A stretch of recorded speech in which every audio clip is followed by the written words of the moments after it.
Puji Tuhan, selamat pagi, Shalom. Pagi hari ini kita mau kembali belajar dari firman Tuhan. Dari salah satu makhluk ciptaan Tuhan, ya, binatang yang terkecil di bumi, namun cekatan, yaitu cicak.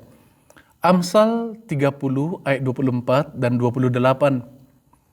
Ada 4 binatang terkecil di bumi, tetapi sangat cekatan. Cicak yang dapat kau tangkap dengan tangan, tetapi yang juga ada di istana raja. Kita semua pasti tahu bahwa cicak adalah binatang yang sangat lemah, tidak berbahaya, sehingga kita bisa menangkap dengan tanpa resiko. Bahkan cicak tidak mempunyai sistem pertahanan yang memadai untuk melindungi dirinya dari hewan yang lebih besar atau manusia. Tetapi Tuhan menciptakan segala sesuatu itu bukan tanpa sebab. Tuhan tidaklah menciptakan cicak asal-asalan dan menjadikan cicak itu hanya sebagai mangsa bagi predator yang lain. Cicak juga dilengkapi dengan ekor yang unik yang sanggup beregenerasi jika terputus ketika cicak merasa sedang dalam bahaya. Dan bagi kita orang percaya dari kehidupan cicak, kita bisa mendapatkan perenungan dan pelajaran yang berharga bagi hidup kita. Beberapa pelajaran yang bisa kita dapatkan. Yang pertama, kecil tapi bermakna. Makanan utama dari cicak adalah serangga, terutama nyamuk, sehingga keberadaannya sungguh mendatangkan manfaat bagi manusia. Binatang yang kecil dan lemah dapat berfungsi membantu manusia dalam mengatasi gangguan serangga yang bisa mendatangkan penyakit atau kerugian yang serius. Hal ini menjadi pelajaran penting bagi kita.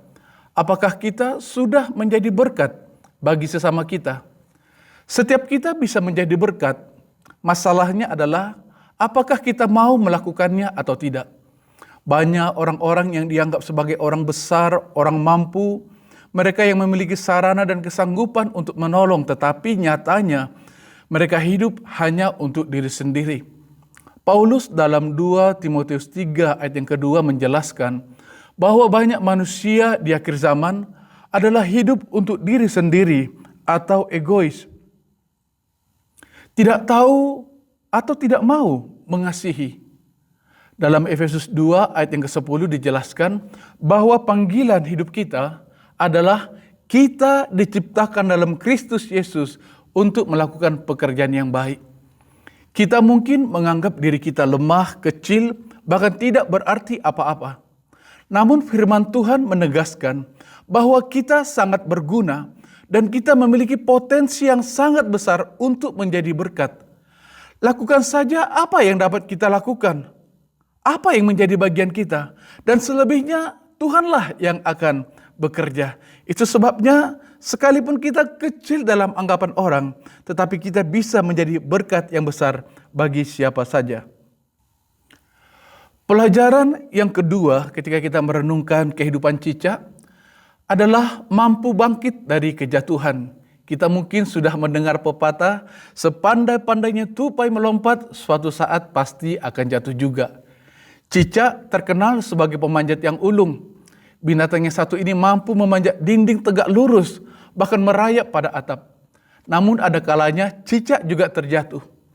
Ketika cicak terjatuh, maka ekornya akan menjadi penyeimbang. Sehingga ketika dia terjatuh, maka kakinya yang akan terlebih dahulu mencapai lantai atau tanah.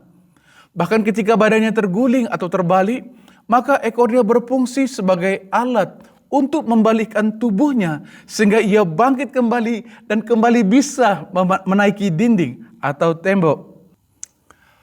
Hal kedua yang kita pelajari adalah kesanggupan untuk bangkit dari kejatuhan.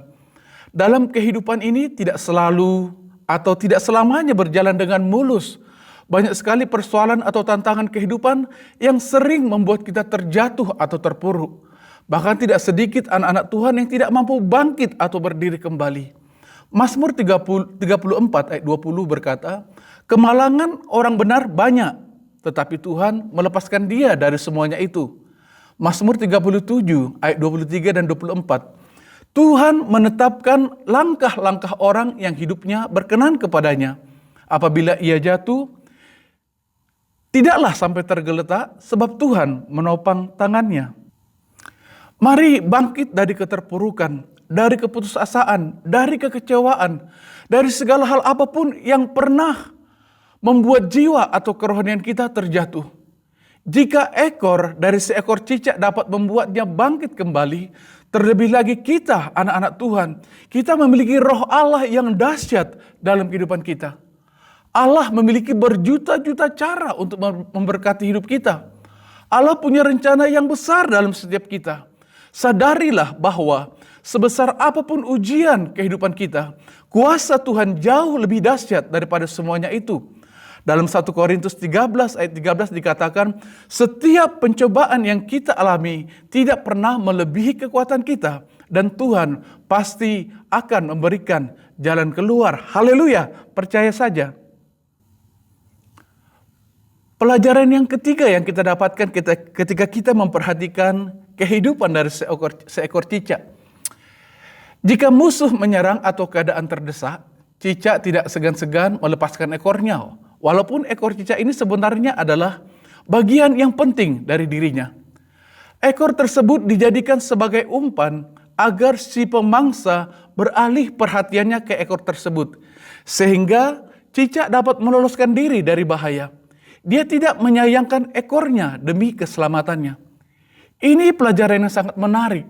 Bahwa kita harus rela melepaskan sesuatu dari apa yang kita miliki demi sesuatu yang lebih berharga atau sangat berharga, yaitu demi mempertahankan keselamatan yang sudah Tuhan berikan. Dalam Yohanes pasal yang ke-15, seperti ranting pohon anggur yang akan berbuah lebat, maka pohon itu harus rela, ranting itu harus rela dibersihkan. Demikian juga dengan kehidupan kita. Sering harus rela melepaskan sesuatu yang kita anggap berharga atau menyenangkan, supaya kita dapat menghasilkan buah-buah yang sesuai dengan kehendak Tuhan dalam kehidupan kita. Dalam kehidupan sehari-hari kita sering dihadapkan dengan pilihan-pilihan yang sangat sulit. Misalnya demi mendapatkan pasangan hidup, sering seseorang rela melepaskan imannya kepada Tuhan. Demi sebuah proyek, seorang pengusaha diberi pilihan. Dia bisa mendapatkan asal mau melakukan suap atau korupsi. Atau pilihan lain, kehilangan proyek tersebut.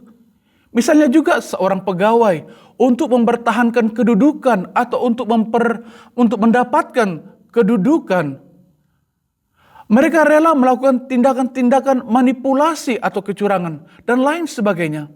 Mereka lebih takut kehilangan pasangan hidup daripada kehilangan Yesus. Lebih memilih keuntungan dan kedudukan daripada memilih Yesus.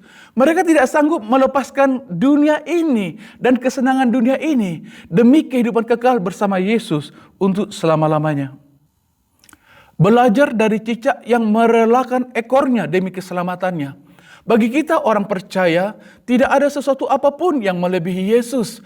Tidak ada hal apapun yang lebih berharga dibandingkan Yesus. Kita lebih baik kehilangan segala sesuatu, bahkan kehilangan nyawa kita, daripada kehilangan Yesus. Markus 8 ayat 36. Apa gunanya seseorang memperoleh seluruh dunia, tetapi ia kehilangan nyawanya? Kehilangan Yesus berarti kehilangan keselamatan, kehilangan hidup yang kekal, berarti kehilangan segala-galanya. Saudaraku, Yesus harus menjadi segala-galanya bagi kita. Dialah jalan keselamatan, Dia sumber kehidupan.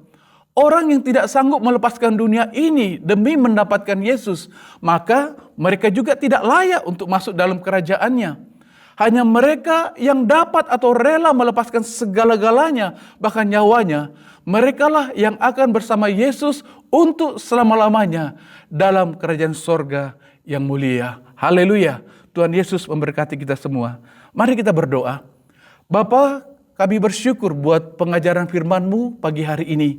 Engkau kembali mengajar kami supaya kami hidup Tuhan. Supaya hidup kami menjadi berkat bagi banyak orang. Untuk kami kembali bangkit dan terus memandang kepada Engkau. Mengingatkan kami bahwa Engkaulah harta terindah. Bahkan Engkau segala-galanya bagi kami. Terima kasih ya Tuhan. Kiranya Roh-Mu yang selalu menuntun setiap langkah kami. Terpuji nama-Mu Bapa yang baik. Di dalam nama Tuhan Yesus Kristus kami berdoa dan mengucap syukur. Haleluya. Amin. Puji Tuhan. Selamat pagi semuanya.